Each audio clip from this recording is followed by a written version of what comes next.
अच्छा, मुझे लोग कहते हैं कि यार आप मुसलमान हैं। मैं कि बेशक।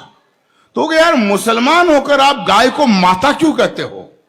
मैंने कहा यार प्रश्न तो तूने ठीक किया, लेकिन जवाब भी ठीक ही होगा। जब वो मुझसे पूछा गया कि आप गाय को माता क्यों कहते हो, तो मैंने कहा हम किसान के पुत्र हैं। जब मैं 3 बरस का बच्चा था, छोटा, मेरी माँ गाय का चारा पानी करके, नहला धुला कर, मालिश वगैरह करके जब गौ माता का दूध निकालती थी, और गौ माता का दूध जब मेरी माँ मुझे पिलाती थी, तो मुझे दूध देते वक्त गौ माता ये नहीं देखती थी कि ये बच्चा हिंदू का है या मुसलमान का है।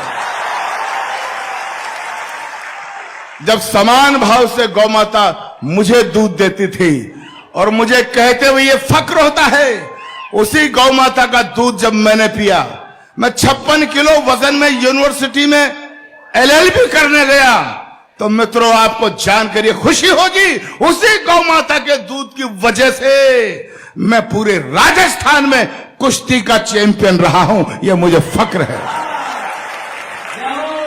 युगों युगों से भरत भूमि की शान रही गौ माता है। इस मिट्टी के कण कण की पहचान रही गौ माता है। गौ माता है जिसका अमृत पी के खुद को खड़ा किया। गौ माता है जिसने हमको पाल पोष कर बड़ा किया। गौ माता है जिसकी चर्चा त्रिभुवन में पर्याप्त हुई। गौ माता है जो समुद्र मंथन से हमको प्राप्त हुई। गौ माता है जिसके निस्दिन गुरु वशिष्ठ गुण गाते थे। कृष्ण कन्हैया नटवर नागर जिसका यश दोहराते थे। हम ऐसी गौ माता को अब मुझे ताकत देना, मेरे संकल्प को। हम ऐसी गौ माता को अब नहीं भटकने देंगे, और शीश भले कट जाए लेकिन गाय नहीं कटने देंगे। अरे भाई इतना हल्ला, मजा आ गया।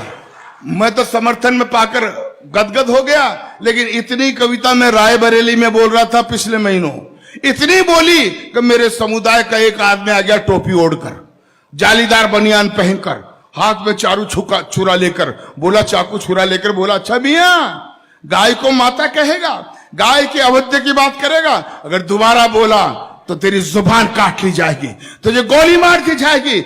मित्रों वो मुझे धमकाते रहते हैं, लेकिन पूरा देश जानता है जब से मैंने कविता लिखी है, मैं हर मंच पर इसे पढ़ता आ रहा हूं, और मुझे धमकाने वाले मेरा बाल भी बाका नहीं कर सके। क्यों? क्योंकि मैं अच्छी तरह से जानता हूं कि संकट कटे मिटे सब पीरा, जो सुमरे हनुमत बलबीरा। जिस आंगन में गाय नहीं वो घर भूतों का डेरा है। जिस आंगन में गाय नहीं रहता घनघोर अंधेरा है, और जिस आंगन में गाय नहीं वो घर भूतों का डेरा है। अरे जिस आंगन में गाय नहीं, अगली पंक्ति में समर्थन देना, जिस आंगन में गाय नहीं यमदूत वहां पर हंसते हैं, और जिस आंगन में गाय बंधी हो देव वहां जा बसते हैं।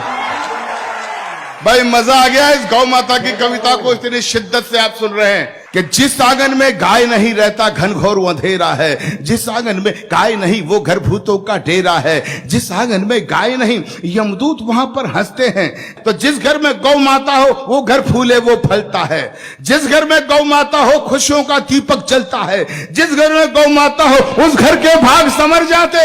गाय पूंछ को पकड़ लोग वैतरणी पार उतर जाते।